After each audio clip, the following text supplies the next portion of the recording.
Hey everybody, thank you so much for hanging out with us today on Comics from the Future. We hope your Friday is going well, you got some good weekends planned, and that you're starting it all off watching Comics from the Future, where we're going to preview what is upcoming in the comic book world, new series, variant covers, and cool stuff we don't want you to miss.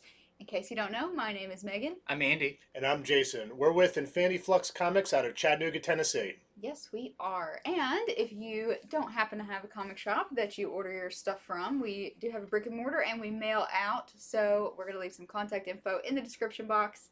And while you may be taking a look at that, go ahead and hit subscribe. Make sure to follow us because finally, I'm not going to make an announcement yet, but I can tell you in the next couple months, we're going to have some announcements. So go ahead and subscribe. An announcement about announcements. It's an announcement about an announcement. Pre-announcement. That's good. All right. Anyway, let's get into it. All right, we're going to begin with our featured comics, starting with Ghost Rider #1. That's right, Marvel is giving Ghost Rider his own series again, but which Ghost Rider is it? Is it Robbie Reyes? No. Is it Dan Ketch? You know, the 90s are back. No.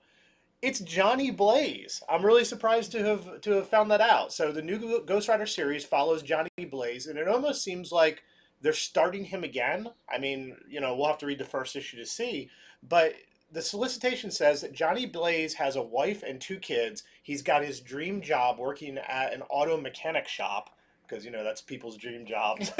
I guess you get to work on cool motorcycles all day. That's something. But at the same time, he has these terrible dreams, these bloody dreams, and he's got a demonic spirit trying to get out of him. So that's sort of what the premise is. So it sounds like it's before he even knows he's a Ghost Rider, which is crazy. Very weird. Yeah. Because, you know, lately in Marvel, Johnny Blaze, he took over Hell from Mephisto, and then lately Mephisto just got it back. So I don't know if this is going to have something to do with that. Maybe Mephisto has erased his mind or something. But you know, it's a little bit of a feel of like the recent Black Widow, where we catch it and we're going to have to figure out, like, why is he here and everything. Right. Why don't they know all the past things that have happened? So and his motorcycle looks like a little bit more like Danny Ketch's than... You're right. You know, usually... the classic style. Yeah. Yeah. Anyway, I'm excited. I'm a big Ghost Rider fan. I like Johnny Blaze a lot. I think they've done some really cool things with him in recent years. So this has some very cool variants. Here is the FORNES variant. Peeking at you. It's so creepy. If you're walking by a house, you're like, ugh! Here, I need that on my window for Halloween. Oh, yeah, that's what it looks like. Make a decal. That would be great. Here is the STEGMAN variant, and this, as you can see, it's a wraparound variant. Then we have the Peach MOMOKO variant. We have a Scotty Young variant. Adorable. Yep, his flaming tricycle. It sort of looks like that. And then we have the LARROCA variant. Somebody just told him a good joke. Ha! And lastly, here's the CLARKE variant. This is the X-GWEN, one of the X-GWEN variant lines that they've been doing. Next up is a new one-shot, but also a crossover. This is Supermassive. This is pretty cool because this is the first crossover with Radiant Black. And this is going to be by Kyle Higgins, the writer of Radiant Black, and Ryan Parrott. Both of them worked on Power Rangers and on Ultraman for Marvel.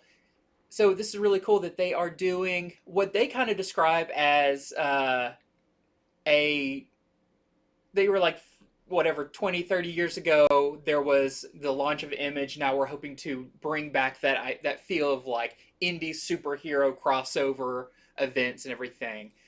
So, of course, this is starring Radiant Black. This will also be the debut of Inferno Girl Red.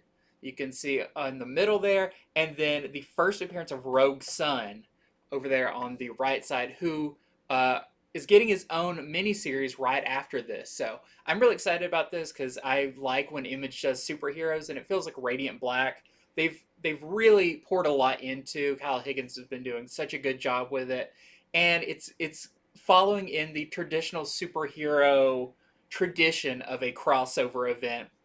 But this one is only a one-shot, which I think is nice. You get the whole story in one for $5.99. It's 60 pages. So this is going to be really cool if you're reading Radiant Black, or you want to jump into a brand new universe. I think this will be a great one-shot for that. And we have a variant. This is the COSTA variant. Okay, next up is Carnage Forever. Believe it or not, it has been 30 years since Carnage was first introduced, and they're going to blow it up in the biggest Marvel way possible. This is going to be a one-shot. It's written by Philip Kennedy Johnson with art by Edgar Salazar, and this is going to be Carnage's past, his present, and some hints at his future, because in early March we're going to have a new Carnage series start. So this is definitely sort of a prequel to that, as well as a celebration of 30 years of Carnage. So this is, like I said, this is the one shot, of course, but there are going to be 23 covers so far that are going to celebrate Carnage's anniversary as well. So Is that all? Is that all? I'm surprised. Almost one for each year. I'm surprised it didn't go up to 30. Honestly, Yeah. I'm genuinely surprised. So, anyway, look forward to that on future FOCs. But yeah, just, you know, this is a one shot, and we got another cover for it. This is the Bagley variant. It will be colored later on, but he's still working on it. So 30 years of Carnage. Next up is really fun. I hope, just seeing this, I hope this is a thing that they keep doing. This is G.I. Joe Saturday Morning Adventures, #1 of 4. But you see at the top, the little banner is Saturday Morning Adventures. It's like, oh, I hope we get like all of the Saturday morning cartoons in this classic style. So this is by the creative team that brought you IDW's Ghostbusters and the Godzilla miniseries we got just recently. Eric Burnham and Dan Schoening. And this takes us back to the classic Saturday morning version of G.I. Joe. So I'm guessing you can expect a lot of campiness. I was even, when I was like writing about this, it says that Cobra and Cobra Commander have a their most deadly weapon yet. But I was like, nah, deadly, but not Gonna really kill. Not really gonna anyone. kill. They're gonna parachute down, Yeah. or they'll just miss off to the side. Which is like such the charm of this era. But this is going to be Cobra getting a special weapon, and it says, "What is the Aladdin Initiative?" Which is really funny because he's holding a lamp there. I really hope Cobra Commander gets a genie. It's such a Saturday morning classic. You get all your favorite characters back: Duke and Scarlet, of course, Snake Eyes, Shipwreck, all of them on the cover. I'm very excited about this, and like I said, I hope to see more. I hope we get some more of our, maybe the Gummy Bears. Who knows? Any one of our Saturday morning cartoons. So this is our A cover. And then we have the HUANG variant. This is a big one for a lot of you Underground Comics fans. I've had some folks asking me about this for months. This is Jim Rugg's Hulk Grand Design Monster, and he's going to be following in the tradition of Ed Piskor, like he did with X-Men Grand Design, and basically unfurling the saga of the Incredible Hulk from the very beginning to the present in 2 issues. Oof. It's a Hulk smash of his entire life. And what I think is really cool about this is that Jim Rugg isn't just incorporating the Hulk's history in comics. Jim Rugg actually said that his first introduction to the Hulk was in 1st grade. He had a thermos that featured Hulk on it. So he's also incorporating some like just merchandise, and whether you read comics or not, Hulk is one of the most important characters, one of the greatest characters out there. So this is a real tribute, and Jim Rugg called it, "It's my fan fiction to you." So if you liked X-Men Grand Design and you like this sort of almost underground scrapbook level of quality, there's so much care put into this. It's one of a kind. You're not going to find anything like this. If you're not familiar with what the Grand Design stuff is, just give it a Google. I think there are some actually articles out there that show you some of the pages, because that's one thing about these underground artists, and that's why I've been hearing about it for months, is they put their content out there. They show you what they're working on because they're really passionate about it. It's really cool to see the process. So Yeah, this is going to be exciting. I like how before we had X-Men Grand Design that was a few issues long. They're each trying to top each other. Next one's be like, I'm going to tell Daredevil in 3 panels and tuck in. Absolutely. He has the yellow suit in the first panel, then he's immediately to the red suit. Yeah. And then Elektra's dead. So this will be a cool new perspective on the Hulk, and I'm looking forward to it. This will be one, guys, that will sell off the stands because while some avid fans have been following this, they're not the people you see in the comic shop every week, but they're gonna, they keep tabs on this. They're gonna pop in there and they're gonna get it. They're gonna be there right when the door opens. It'll be gone. So, okay, this is our cover A. Then we have his friend and partner in crime, Ed PISKOR variant.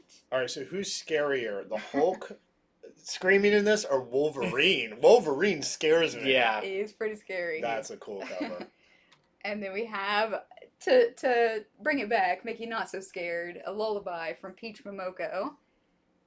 And then the Martin variant. So pick your favorite. These are all open order. All right, time to get to another indie comic. This is The Lion and the Eagle, #1, a new comic from Aftershock, written by Garth Ennis. So there's a few things that Garth Ennis likes to write, and one of the things he really likes to write is war comics, and he can do it well. He has that twisted mind, but he also knows a lot about history, probably from all the war comics he's written. So this is set back in 1944, and it's where the Imperial Japanese Army still is controlling pretty much all of Asia, and they're trying to expand into Burma. So this small group of elite fighters gets sent into Burma to try to stave them off. It's sort of a just a smaller group who could sneak in and hit the enemy right behind the lines. So that's the general premise. Garth Ennis is writing it. It is prestige format, so it's that like larger, wider format. So I just want everyone to know that. And the first issue is going to be a double-sized issue as well. So, and just the one cover. So this is interesting. We're actually featuring a second printing in our featured comics. Why? Because this made big waves with the first printing. The Darth Vader #20 SPROUSE Lucasfilm 50th Anniversary variant was revealed after we've placed our orders. That's the thing with these Lucasfilm variants. By the time we have to do ordering, most of them are not there. So a lot of people were just placing their normal order numbers, and then it came out that this was going to have Mando and Grogu on the covers, which they have not appeared in a comic format. They've appeared in like Star Wars Insider and everything, but not in a comic format. And so people are considering this the first appearance of those characters. So, of course, the variant is going to a second printing. This is called the Carbonite variant. No, the BESKAR variant. They did the Carbonite before. They're both gray. But this time the border on it is gray instead of gold, and so is the title. So you'll definitely want to pick this one up. It's going to be very hard to get the first printing one because of the low order numbers for people not knowing what was on it. So definitely ask your store to get this one, because I imagine this one's going to go very fast as well. And we are also featuring this week, this is Nightwing #89, and right here's cover A. We're featuring this because it is a Superman and Nightwing crossover. So years and years ago, when Robin took his first steps away from Batman, Superman was there to give him support, advice, and even his name, Nightwing. But now it is time for him to return the favor. So that's what's going on in this issue of this just amazing hit right now from Tom Taylor and Bruno Redondo. So look forward to it. If it's not on your list, you know, people are still adding this every single week. So it's still big. And we also have the B cover by Jamal Campbell. All right, so that's all of our featured comics for this week. Now we're going to get to other #1s, beginning with Devil's Reign Spider-Man #1. So in this, Kingpin's son, Richard Fisk, is back. He is a criminal who's also known by the name The Rose. So that's what's going on in Devil's Reign Spider-Man #1. And here is the variant cover by Carlos. This is the Carlos variant cover. Next up is a new book called, Horizon or Scion. I was really struggling to figure out how to pronounce this one. Where do you put the emphasis? But it sounds interesting. This is issue number 1 of a 3-part series, and it is about the head of a medical technology company is dying from brain cancer, and so he sends some of his best scientists and research people to this mountain where he believes a cure can be found. But of course, they find something even worse up there, a mythical demon. So this is a new one from Second Sight. Sounds pretty cool. Also from Second Sight, this is called These Damn Kids. Basically, kids start to turn on their parents, their teachers, all authority in a little town in Mississippi, and it's up to a rookie cop and probably some other folks to help save the world from these damn kids. How do you say that without shaking I your know, fist? this is written by a group of angry grandpas. And then they got on my yard. I looked at a few preview pages of this. It's pretty brutal. There are limbs strewn everywhere and put up in satanic positions. So definitely a brutal read. Check out the first few pages on Previews World if you like. But yeah, new number 1. We got some colorful stories going on this week in comics. So the next one is called Christmas Caroline number 1. It's a one-shot. And this follows an elf who is seeking revenge for the murder of his brother at the hands of Saint Nick. So it seems like Santa Claus might not be such a good guy in this issue.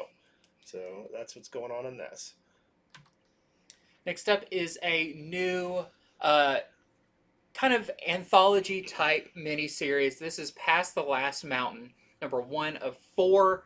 We'll also be showing off number 2. We've got to place our orders at the same time for those. This is by Paul Allure, and the art is by Louis Joyce. It's 48 pages. What's interesting about this, one, it's about a fantasy world.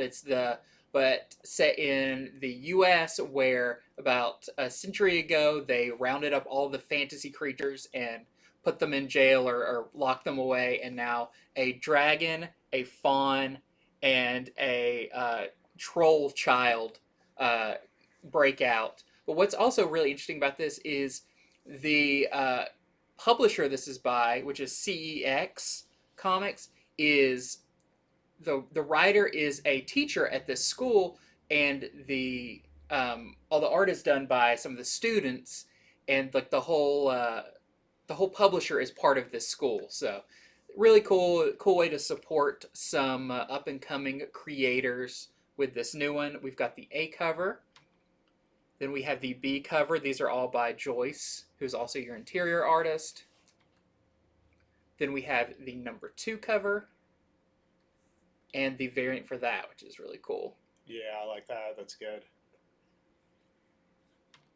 Next up is Edgar Allan Poe, The Conqueror Worm. It's not Edgar Allan Poe's Snifter of Terror, but The Conqueror Worm. So this is actually based on a very short Edgar Allan Poe poem, and it has been adapted by artist Clara Meath. And the poem is basically, go read it if you're interested in this. It is super short. It's about the angels watching a play about good versus evil and humanity coming in to ruin everything, basically. So it'll be interesting to see a comic based on that super short poem by Edgar Allan Poe. And this is the A cover, and Clara Meath did all of the covers for this. This is the C cover by her as well. And this is just a one-shot.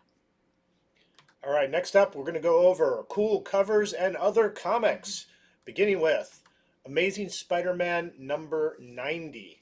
So this is the Antonio variant cover, and in this, the Queen Goblin is triumphant. She has beat down Ben Reilly, apparently. And it also, this solicitation also says the Daily Bugle is decimated. So I guess we know where the fight takes place as well. Next up is Miles Morales, Spider-Man number 35. This is the Woods X-GWEN variant. Her there as Captain Britain, looks like. But this one is also a Beyond tie-in, so it looks like a lot of the Spider books are getting involved in the Beyond Corporation and everything. Got a couple special covers to show you for Iron Man this week. This is Iron Man number 17, the Sousa X-GWEN variant. And then let's take a look next. Unfortunately, we cannot see Iron Man 17, the Sway Black History Month variant. As you can expect, I've already seen a couple of these as the covers have started to show on eBay, and they're going for money. So Sway also is going to be doing a cover for Black History Month for Captain America Iron Man #4. cool. So the cover's not ready on it, but orders are due by Sunday. So, you know, we have to tell you about it. So next up, we have Black Panther #4. This is the X-GWEN variant. In this issue, will they finally reveal who the ringleader of the assassins are, who's been attacking all of Black Panther's agents out in the field since issue #1? We will just have to see. Next up is not an X-GWEN variant, but this is She-Hulk #2. We just got She-Hulk #1, and we have almost sold out of it. We sold out of all of our A covers, and we ordered up on this, but people are so excited for a new She-Hulk series, plus the awesome Jen Bartel A cover that it's had. I really enjoyed #1, a lot of fun. It was a lot of setup, and I'm excited to see what's going to happen in this one, because it says one of the most dangerous things in the Marvel Universe falls into Jennifer Walters' lap, and she has to figure out what to do with it. I don't know if that means maybe the person that appeared in the previous issue, or is there something else? But very excited about it. So this is our Bartel A cover. And then we have the David Nakayama X-GWEN variant for that as well. And then there is a Jones variant. Next up is Phoenix Song Echo #5. This is the Wolf variant. And correct me if I'm wrong, but did Wolf, that artist, also do the Elsa Bloodstone issue that came out this week? This past week? The variant. The variant for that. Yep. So, you know, pretty cool. That's it. Okay, so there is an In-Hook Lee spoiler variant for XDeaths of Wolverine #3. Now, I know, what was it? Did X-Lives? X-Lives came out this X-Lives last week. finally came out. So this is actually part 6. Oh, gosh. Yeah, that they're having us order this far ahead, but that's just how it is. It's a weekly series now. So, yeah, this is the In-Hook Lee spoiler variant. There's also a Bagley trading card variant. And lastly, there is a Ward variant. I really like this one a lot. So in this issue, it says that Daken, X-23, and Scout are going to come into play because while Wolverine is off protecting the past, they have to protect the present.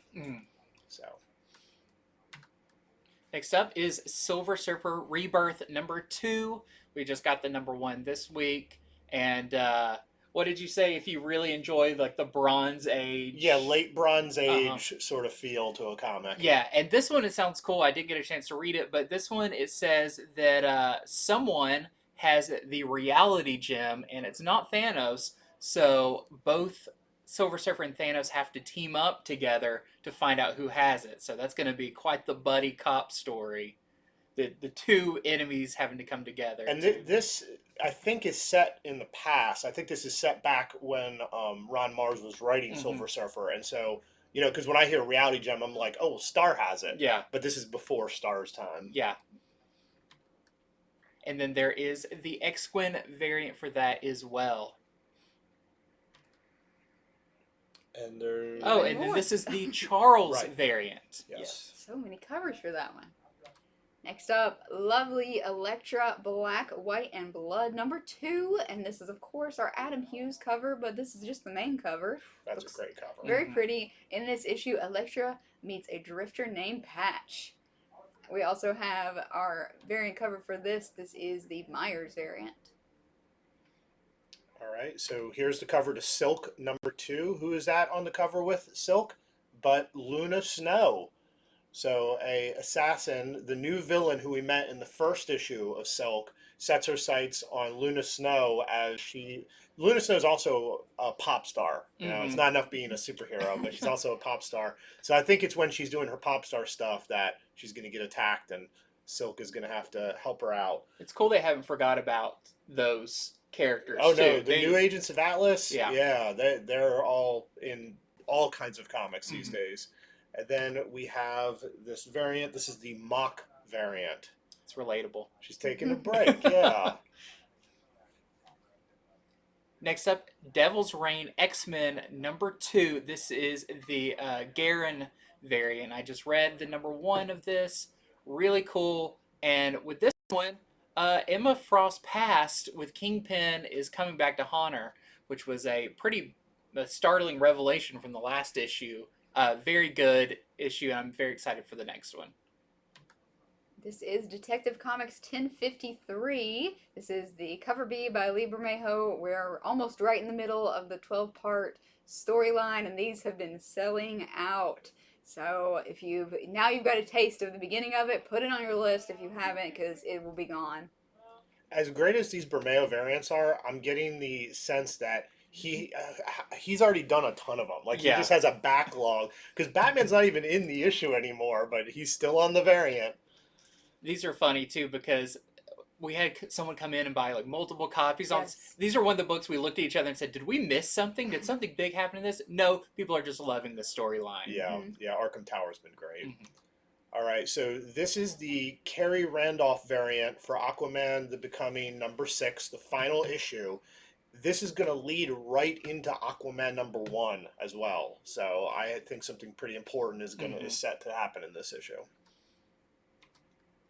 Then Batman the Knight #2. This is the Federici variant. And I like that this one actually does kind of mirror what's going on in the issue.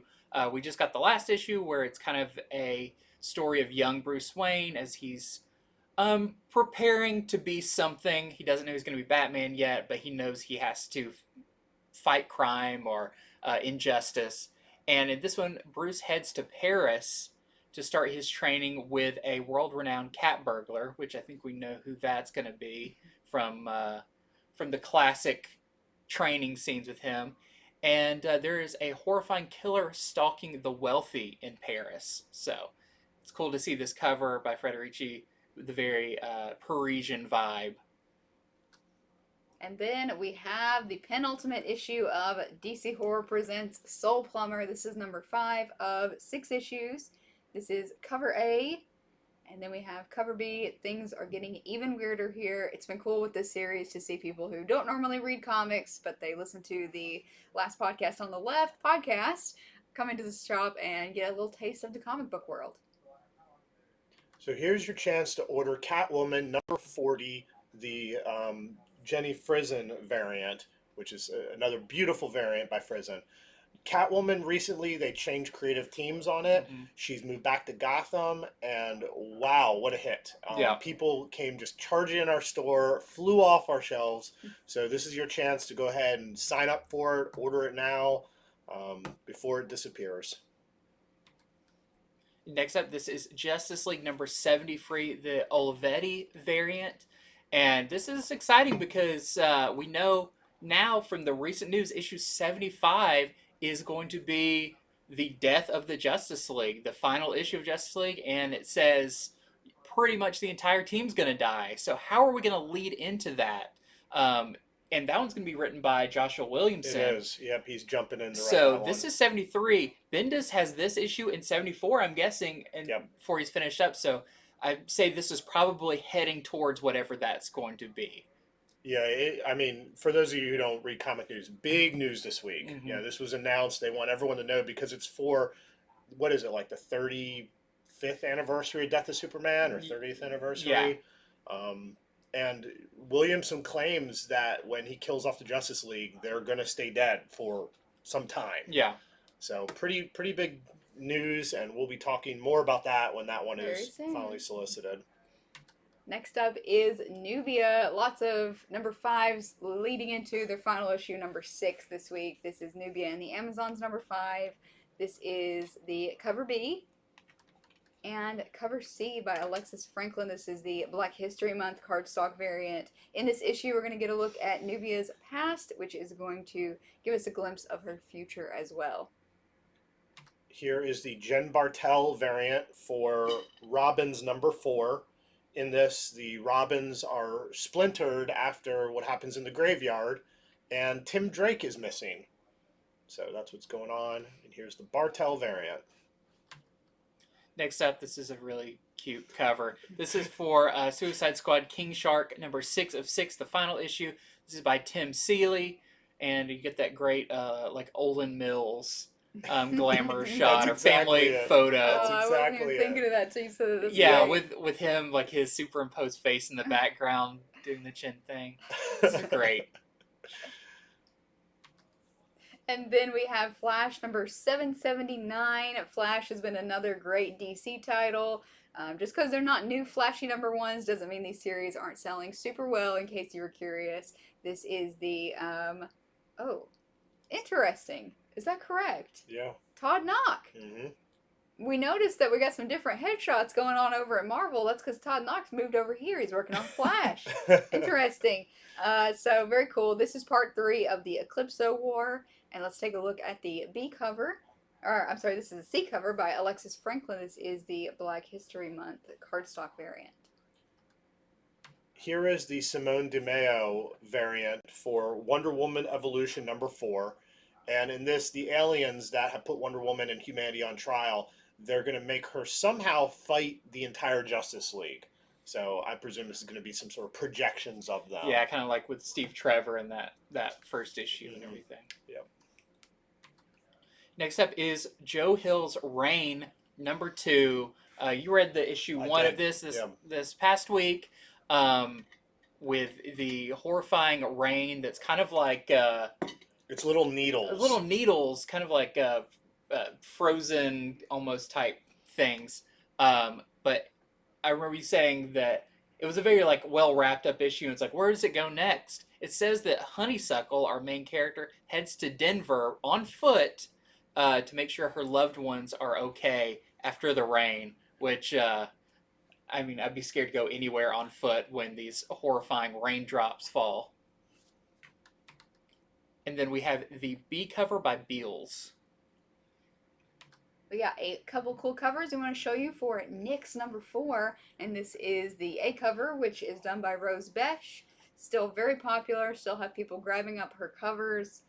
And then we have a TMNT homage cover. Do you guys know which issue this is? Yes, because I did some research to find it, because I was like, I recognize that cover, but I couldn't remember. This is the Raphael one-shot of the micro series from Turtles. Cool. Yep. You never know who's around the next corner. I feel like I would hear him coming. He'd be sizzling like one of those fajitas. Like when they bring you fajitas. Ooh, someone ordered. Okay, so here is just the regular cover for Teenage Mutant Ninja Turtles issue 126. Of course, issue 125 was the first appearance of the Teenage Mutant Punk Frogs, who got in a fight with the Turtles. They trashed their base. It was really cool. And in this, the battle, they get in another battle, and this one's supposed to have a clear victor. I'm betting the Turtles win. It is ultimately their book, but we'll just have to see. The whole title's going to change to Punk Frogs. Everybody is real into Punk Frogs. We've had so many people come by, it's and true. I knew it. We upped our order a lot. Yeah. I was like, Punk Frogs, they've never been outside the cartoon. Yeah. So here's your chance to order the second part of that. Next up is King Spawn number 7. This is the B cover, the Fernandez cover, and I think this is Raven Spawn on the cover, which I'm not sure if he's ever actually appeared in a comic before. He was a figure and everything, but I would have to look that up to be sure. But yeah, it looks like Raven Spawn on the cover on this Fernandez variant. And then next up we have The Princess Who Saved Her Friends. This is a hardcover original graphic novel. This is written by Greg Pak and with art by Takeshi Miyazaya. I'm not saying that right. Anyway, this is the team behind Net Cadet U, and it is a charming graphic novel sequel to the beloved Jonathan Colton song, which I have not heard. The Princess Who Saved Herself. Yeah, I it think was we've the talked first about one. this. Yeah, that was the first graphic novel, and this is the follow-up one. So yeah, follow up if you need a good all ages graphic novel to read. All right, so this is Red Sonja, Black, White, and Red, issue number 7. This is the Sway variant cover. Another 3 stories by 3 different creative teams. These Black, White, and Red comics just tend to be that way. They're kind of anthology style. So this is the Sway variant. And next up is The Walking Dead. This is the Del Mundo variant.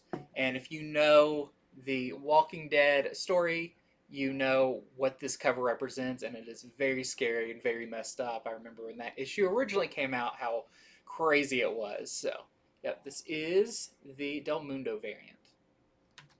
This is Angel number 2. Angel number 1 just came out this past week. This is going to be an 8-part series. So if you like number 1 or if you missed it somehow, go grab it, and don't forget to add number 2 to your list. All right, now we're going to go over other printings and graphic novels, starting with Avengers Forever number 1 second print. So this is the new cover they've done for that. This, of course, is about the Avengers of the Multiverse team, is what this is about. And next up, this is interesting with the title missing on it as well. This is Captain America Iron Man number 1 second printing, the black and white Alex Ross cover. And then we have the Death of Doctor Strange Bloodstone. This is the Guara second printing variant. This was super popular, as I'm sure you know if you're watching this show. Sold out instantly. It had the first appearance of Lyra Bloodstone, who was Elsa's sister. So this is the second printing, maybe your first chance to actually get it. Staying on the second print train, here is House of Slaughter number 3 second print. So more on Jace and Aaron if you didn't catch that first printing or you just are collecting it all. Then this is cool. This is Ice Cream Man Volume 1, the trade paperback, but this is the Seuss variant. So this is going to be the same Volume 1. It collects issues, I believe, 1 through 4, but with the popularity when they start doing these Dr. Seuss covers, it's cool that they are putting that on the trade as well. Please don't buy these and then leave these in, like, areas where little kids can get them. Oh, please do. Oh, man, that will disturb some kids. Next up is Not All Robots. This is just a $10 graphic novel set in the year 2056, where robots have... Robots. I did it on accident. The robots? The robots have replaced humans in the workforce, and we have an uneasy alliance with them. So check this out, only $10.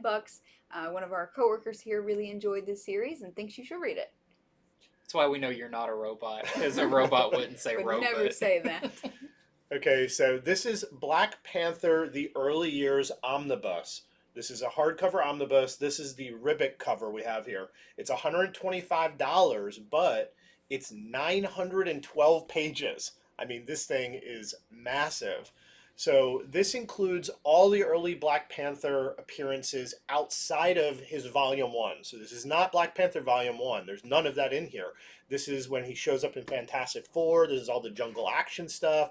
Black Panther appeared in a lot of other books, Marvel Team Up, and you'll get all that stuff in just one big volume. $125 for 912 pages.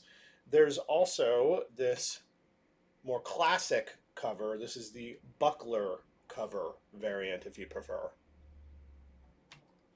And this is Daredevil by Chip Zdarsky, To Heaven Through Hell Volume 3 hardcover for $44.99. This is kind of your deluxe edition, collecting way more issues than the trade paperbacks. This collects 21 through 30, and Daredevil Annual number 1, the 2020 annual. I've been reading this series, and I was late to the game reading it, but this is a fantastic series, and I kind of regret not getting it when it was coming out. But thankfully now you can get these nice deluxe editions.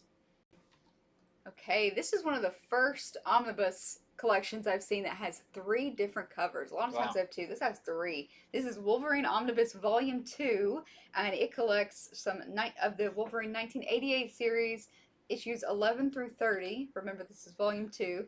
And material from Marvel Comics Presents 38 through 71, plus a ton of other stuff from the 80s. So we have a few different covers here.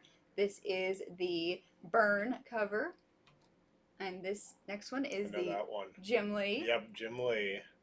And then lastly, we have the Windsor Smith cover, and this is the direct market only variant. Those are some of my favorite covers in that time frame with the Weapon X stuff. Okay, so this is Ultimate X-Men Omnibus Volume 1. This is a hardcover omnibus for $125. This this is all the Ultimate X-Men stuff. So it's issues number 1 through 33, which is the entire series, Wow. issue 1/2. And it's also Ultimate War that they were in, which is a 4-issue series. So if you want to get all the Ultimate X-Men in one hardcover, here it is. It's $125. It is 224 pages. This is the Kubert team cover, and then they offer this Kubert Wolverine cover as well. You get to see all the black leather that they were wearing in that series. Next up is Venom Volume 1. This is the Venom by Al Ewing and Ram V that's going on right now. It's called a Recursion, and it collects 1 through 5. Next up, I have several different Thor things to show you. This is, first up, Thor Epic Collection, War of the Gods, trade paperback, $40. We always sing the praises of these epic collections. They're really cool. In this, you can journey across the Rainbow Bridge, meet Odin, Heimdall, and Loki, and this collects Journey into Mystery from 1952, 83 through 109. So some of the stories that focused on the major Thor events. So super cool. Got a couple different covers.